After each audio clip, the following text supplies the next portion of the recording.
Emmanuel Macron a âprement défendu lundi l'intransigeance de Paris vis-à-vis des militaires arrivés au pouvoir par la force au Niger, un de ses derniers partenaires au Sahel après la rupture avec le Mali et le Burkina Faso.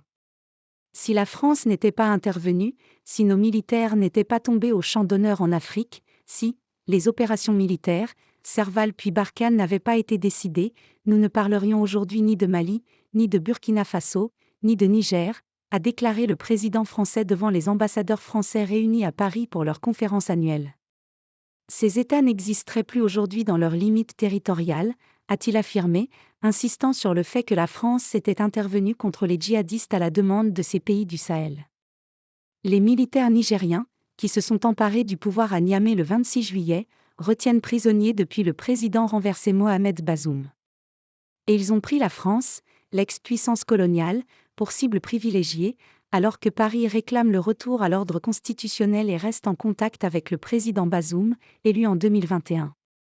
Vendredi soir, la tension est montée d'un cran lorsque les militaires ont donné 48 heures à l'ambassadeur français Sylvain Ité pour quitter le territoire, ce que Paris a refusé, arguant que ce gouvernement était illégitime et n'avait aucune autorité pour fonder une telle requête. La décision des putschistes d'expulser l'ambassadeur de France est une nouvelle provocation qui ne peut aucunement aider à trouver une solution diplomatique à la crise actuelle, a réagi lundi soir la porte-parole du service diplomatique de l'UE, Nabila Masrali. L'Union européenne ne reconnaît pas et ne reconnaîtra pas les autorités issues du putsch au Niger, a-t-elle rappelé.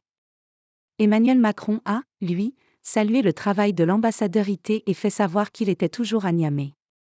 La France et les diplomates ont été confrontés ces derniers mois à des situations dans certains pays particulièrement difficiles, que ce soit au Soudan où la France a été exemplaire, au Niger en ce moment même et je salue votre collègue et vos collègues qui écoutent depuis leur poste, a-t-il déclaré. Paris a en revanche suspendu son aide au développement et sa coopération militaire, sans pour autant dénoncer les accords de défense existants avec le Niger comme réclamés par les militaires à Niamey.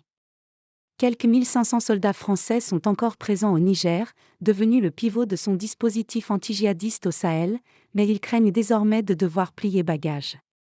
Au Mali et au Burkina Faso, où ont eu lieu des coups d'État successifs, la France avait dû se résoudre l'an dernier à retirer ses troupes et elle n'y a plus d'ambassadeur. Le dirigeant français a au passage taclé Washington, qui compte 1100 militaires au Niger, et certains pays européens qui prônent une solution diplomatique à la crise. De Washington en passant par d'autres capitales européennes, j'ai entendu des voix, j'ai écouté des journaux, nous expliquer plus n'en faites pas trop, ça devient dangereux plus, a-t-il souligné.